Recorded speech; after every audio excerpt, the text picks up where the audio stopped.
की हैं, जिनमें मैं आपको बता दूं कि जेजेएम हर घर तक। मंत्री महोदय जी, रिक्वेस्ट करूंगा, आपसे मेरी प्रार्थना है। मंत्री महोदय जी, मैं आपको बात सुना रहा हूं क्योंकि आपको सुनाने के लिए मंत्री तो हम पहले टीवी पर बहुत देखते थे, लेकिन ये हमारा सौभाग्य है कि हमारे बीच में आज केंद्रीय मंत्री जी मंच पर विराजमान है और हमारी बात को ध्यान से सुन रहे हैं। मैं बता दूं, जिला उधमपुर में अभी तक जेजेएम की तरफ से कोई टेंडर नहीं हुआ है और मोदी सरकार का लोगों के साथ वादा है कि 2022 तक हर घर में नल होगा और उसमें स्वच्छ जल होगा। इस पर अब हमें ध्यान देने की जरूरत होगी। मेरा जो ब्लॉक है, मेरी जो कॉन्स्टिट्यूंसी है, लगभग 70,000 लोग वहां पे रहते हैं, लेकिन कॉलेज नहीं होने के कारण, हाई सेकेंडरी स्कूल में पूरा स्टाफ नहीं होने के कारण लोग वहां से माइग्रेट होते जा रहे हैं, गांव खाली हो रहा है। और बैक टू विलेज का यही सपना था कि जहां से लोग माइग्रेट हुए वापिस वहीं पर आए।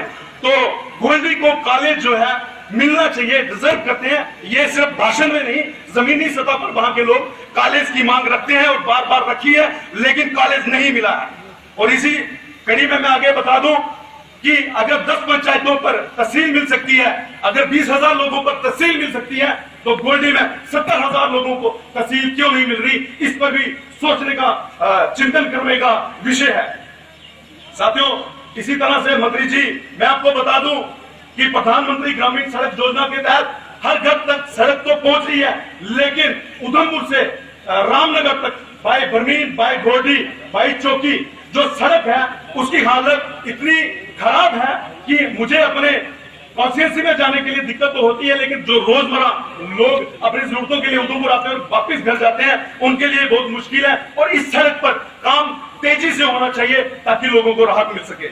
इसी कड़ी में मैं आगे आपको बता दूं कि 70 साल होने के बाद भी, लगभग 70-75 साल देश आजाद हुए हो गए, और मेरी गोल्डी वहां पे एक पीएससी है और 70,000 लोगों की आबादी है, और एक भी एमबीबीएस डॉक्टर वहां पर नहीं है। तो उन लोगों का स्वास्थ्य चेकअप कौन करेगा? यह भी एक बड़ी चिंता का विषय है। इसी तरीके से मेरे घर से भी, मंत्री साहब, ये हमारे लिए सौभाग्य की बात है कि हिंदुस्तान के मंत्री के सामने हम अपनी मांग रख रहे हैं कि मेरी भी मैडम टीचर हैं और मेरी सिस्टर भी टीचर हैं, लेकिन मैं चाहता हूं कि शिक्षा प्रणाली सही तरीके से काम करे, शिक्षा स्तर जो है उसको उठाया जाए, ठीक किया जाए। जितने भी सरकारी मुलाजिम हैं, जितने भी सरकारी टीचर हैं, मैं कोई जबरदस्ती नहीं, मतलब किसी के ऊपर ये बात थोप नहीं रहा, लेकिन मेरी खुद की ये निजी राय है, स्वास्थ्य चेकअप कौन करेगा? यह भी एक बड़ी चिंता का विषय है। इसी तरीके से मेरे घर से भी, मंत्री साहब, ये हमारे लिए सौभाग्य की बात है कि हिंदुस्तान के मंत्री के सामने हम अपनी मांग रख रहे हैं कि मेरी भी मैडम टीचर हैं और मेरी सिस्टर भी टीचर हैं, लेकिन मैं चाहता हूं कि शिक्षा प्रणाली सही तरीके से काम करे, शिक्षा स्तर जो है उसको उठाया जाए, ठीक किया जाए।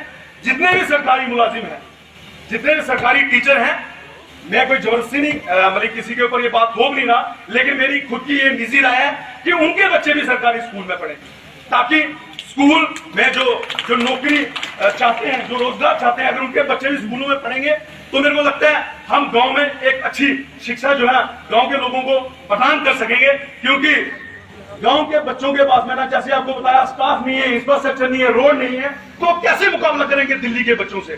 तो ये बड़ी सोचने वाली बात है, इस पर भी ध्यान दिया जाए। और मेरे वहां पे एक भी ढंग का स्कूल, प्राइवेट स्कूल भी नहीं है, इसलिए मेरी भी आपसे पुरजोर अपील रहेगी कि गोल्डी में केंद्रीय विद्यालय खुलना चाहिए और 101% खुलना चाहिए। इसी कड़ी में मैं आपको बता दूं कि टूरिज्म के हिसाब से अगर मुझ पर कोई शक हो तो बाय सर्वे कर ले मंत्री जी। गोल्डी में माता मराड़ा टूरिज्म के हिसाब से बड़ी अच्छी जगह है।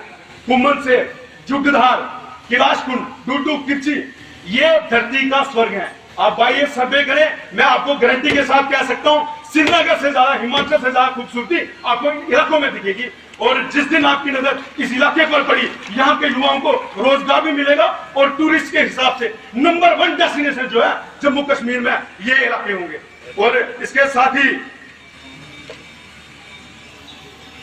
मैं एक बार फिर आपका बहुत बहुत स्वागत करता हूं और बहुत बहुत धन्यवाद करता हूं कि लगभग 35 साल मेरी उम्र होगी, हम भी सोचते थे कभी केंद्रीय मंत्री को भी देखें, टीवी पर तो हमने बहुत बार देखे, लेकिन आज सामने भी देखे। और बहुत बहुत शुक्रिया अदा करना चाहूंगा डिस्ट्रिक्ट चेयरमैन साहब का, डिस्ट्रिक्ट वाइस चेयरमैन साहब का, और खासकर एक बहुत बड़ा नाम, बहुत बड़ी शख्सियत हमारे बीच में बैठे हैं, मैडम डीसी मैडम इंदु कमल चिब्बल जी और एसएसपी मैडम, इनकी देख रेख में जिला उधमपुर मेरे को लगता है नया इतिहास लिखेगा।